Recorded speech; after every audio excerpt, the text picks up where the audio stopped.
Olá, tudo bem? Tudo bem? Prazer. Obrigada pelo convite. Fernanda, como que se inicia uma pesquisa, uma busca genealógica? Bom, eu separei aqui três passos que são os principais, e aí, claro que depois, né, cada um vai adaptando aí para o seu cenário. Mas o primeiro passo sempre é fazer o rascunho da árvore genealógica. E assim, é uma coisa muito fácil de fazer, precisa de um ferramental muito complexo, que é papel e caneta. Então, você mesmo escreve ali numa folha de papel o seu nome, o nome dos seus pais, o nome dos seus avós, na tentativa de fazer toda a linha de transmissão de você até o seu antepassado italiano. Então, né, quem já sabe aí qual é o antepassado italiano consegue chegar até ele, se é o bisavô, o trisavô, assim por diante. O segundo passo é levantar os registros brasileiros. Então, eu sempre falo que toda pesquisa na Itália começa no Brasil. Então, realmente, aí você precisa começar por você, então não tem aquela desculpa, mas eu não sei onde estão os registros. Você sabe onde você próprio nasceu, você provavelmente tem sua certidão de nascimento. Então, na sua própria certidão de nascimento, você já vai achar os dados dos seus pais e dos seus avós. E assim por diante, em todas as futuras certidões, a gente sempre acha duas gerações anteriores. Então, com esses dados, a gente vai completando aquela árvore genealógica do primeiro passo. E o terceiro passo para complementar essa pesquisa é levantar os relatos familiares. Então, conversar com os pais, com os avós, com os parentes mais velhos para recuperar as histórias. Então, quando a gente está falando de uma pesquisa de um antepassado italiano, é muito importante que a gente tenha os relatos de quando que foi para o Brasil, com quem, se tem alguma indicação de onde era, uma região, até mesmo uma província, um comune.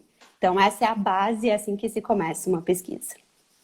E essas são as informações importantes que as pessoas precisam saber.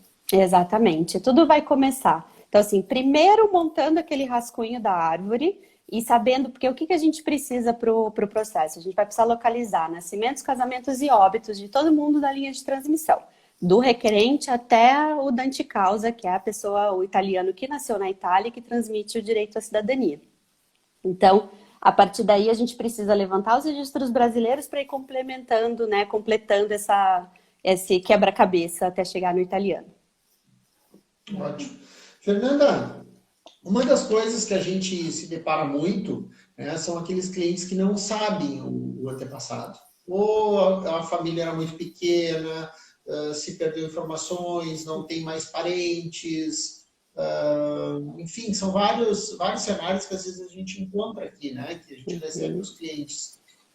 Uma das dicas que tu deu, que é esse primeiro passo, que é o segundo passo, né, que é uhum. partir das certidões, vamos dizer, do requerente e para trás, ao invés de ir para frente, né, a partir do antenato para...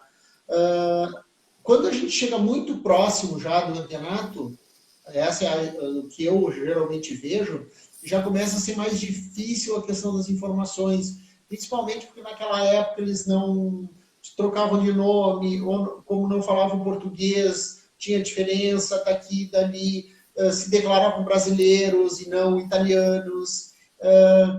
É possível encontrar essa pessoa com esses registros, vamos dizer assim, desencontrados ou errados? Sim, é o que eu faço todos os dias, basicamente. Então, sim, é mais do que possível.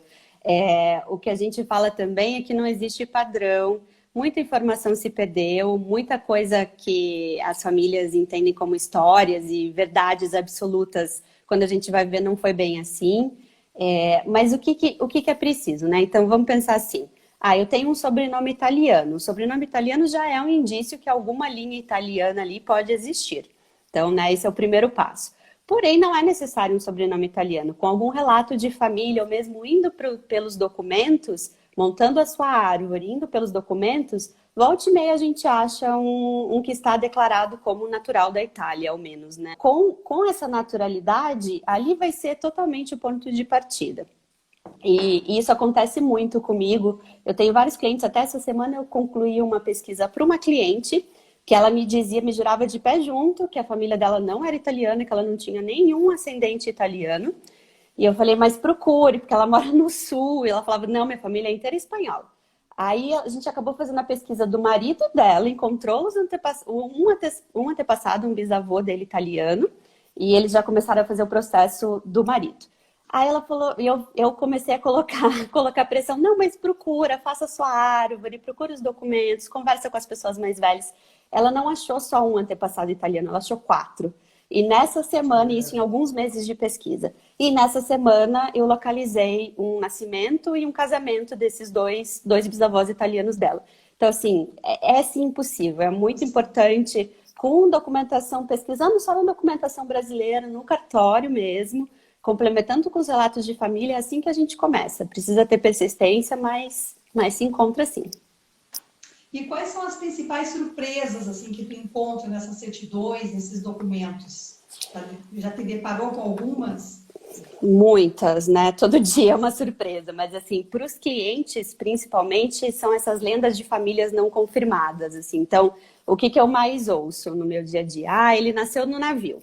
Então, assim, isso é raríssimo. Até hoje eu só encontrei dois nascidos de verdade no navio. Então, assim, de tantos antepassados italianos que eu já pesquisei.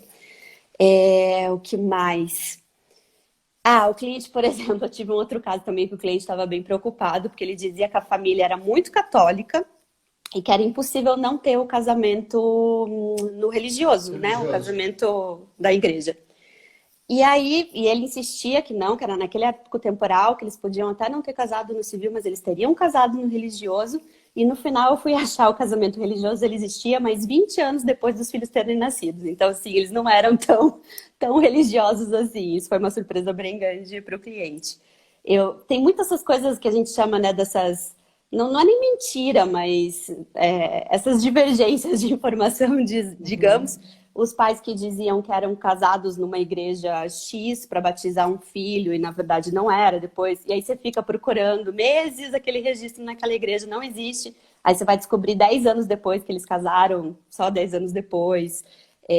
Muito também, mesmo que todo mundo fala, não, mas minha família era muito católica, na época, né, tinha toda essa regra. Muito filho fora do casamento, muito filho ilegítimo que foi reconhecido depois.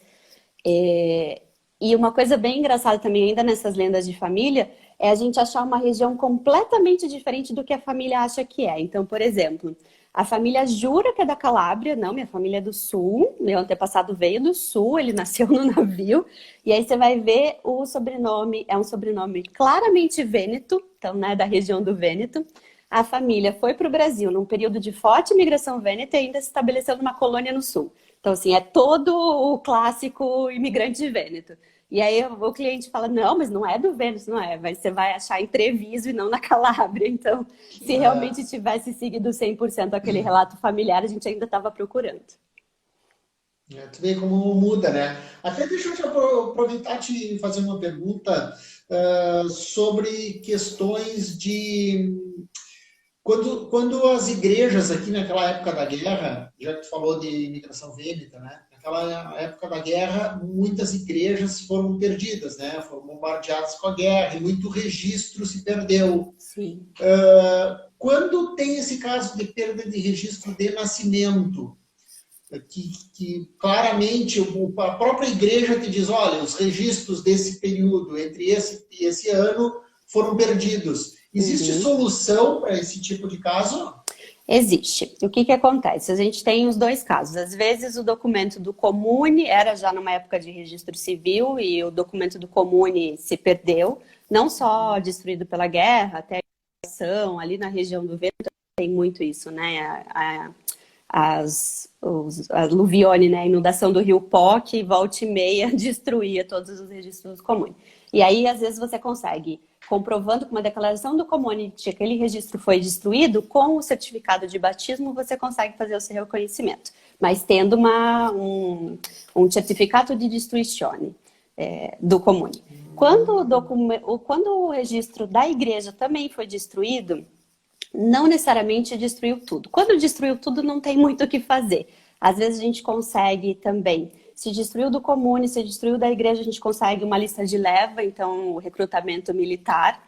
Então ali eu tenho o nome dos pais, a data de nascimento e o comune de nascimento. Então aquilo é uma comprovação na ausência de um registro civil ou religioso. E o que eu já fiz também Foi. Eu consegui subir uma geração, porque não tinham sido todos os livros perdidos na igreja, então teve uma destruição, mas não destruiu tudo. Eu consegui localizar. Ao invés de localizar o nascimento que tinha sido destruído, eu localizei o casamento religioso, e no casamento tinha a data, o nome dos pais de nascimento. E aí, junto com um atestado de destruição, a gente conseguiu juntar essas duas peças e o cliente conseguiu fazer o reconhecimento. Então, ainda é possível. Não é possível quando destruiu absolutamente tudo, se não existe mais nenhum registro. Mas nesse caso, teve até um caso recente que eu levantei 6 ou 7 registros diferentes, justamente porque era uma região muito destruída durante a Primeira Guerra, que é uma região ali de Treviso, e eu consegui levantar entre documentos religiosos, documentos militares e esses vários atestados de destruição. A gente conseguiu montar um dossiê para que o cliente consiga o reconhecimento. Então, cada registro deu um pedacinho da informação que precisava. Da informação, eu tinha visto um caso, mas assim, primeira vez, nunca pintou nada aqui para nós nesse sentido, né? Que era justamente isso. O cliente, a pessoa tinha registro só da igreja, quer dizer, não era na época de comune, quer dizer, tinha só da igreja, a igreja foi para o saco naquela época da guerra ali, foi bombardeada, enfim, se perdeu os registros. A própria igreja agora fez uma declaração de, como é que tu usou o termo? É um certificado de destruzione. É um certificado de destruição. De destruição. E a Cúria emitiu um documento, como se fosse uma validação, acho eu, né? A Cúria faz a vidimação, né, essa autenticação, e dizendo que realmente foi destruído. Sim, ela autentica a informação da igreja. Desde que tem as datas, é isso? Exato, se tiver as datas. Se não tiver nenhuma data, então, por exemplo, você achou uma crisma, ou você tem o registro militar, tendo algum documento que comprove a data, com esse documento, com esse atestado de destruição, e com mais algum outro documento italiano, a gente consegue comprovar sim. É larga a tua experiência com esse tipo de caso ou não? Tem bastante casos como esse? Sim, eu trabalho bastante na região de Treviso ali. Para vocês terem uma ideia, eu já fiz 4 ou 5 pesquisas grandes com documentos destruídos. Normalmente são pesquisas bem mais demoradas, então uma pesquisa, a última que eu entreguei, que foi esse dossiê de 6 documentos diferentes, eu demorei 1 ano e meio para conseguir. Então, assim, é muito difícil, porque é realmente conseguir reconstruir os documentos e a gente trabalhava com um arco temporal de 55 anos, então, para pegar 3 gerações diferentes, para conseguir levantar todos os documentos que existiam ainda, para conseguir montar esse quebra-cabeça. Então, sim, é uma pesquisa muito mais complexa, é uma pesquisa que é muito difícil fazer à distância, então é muito importante conversar diretamente com o oficial do comune, fazer a pesquisa diretamente, né, em loco, visitar a paróquia, enfim. Mas é uma pesquisa mais complexa, mas sim, tem uma prova aqui, eu já tenho clientes reconhecidos com esse tipo de registro.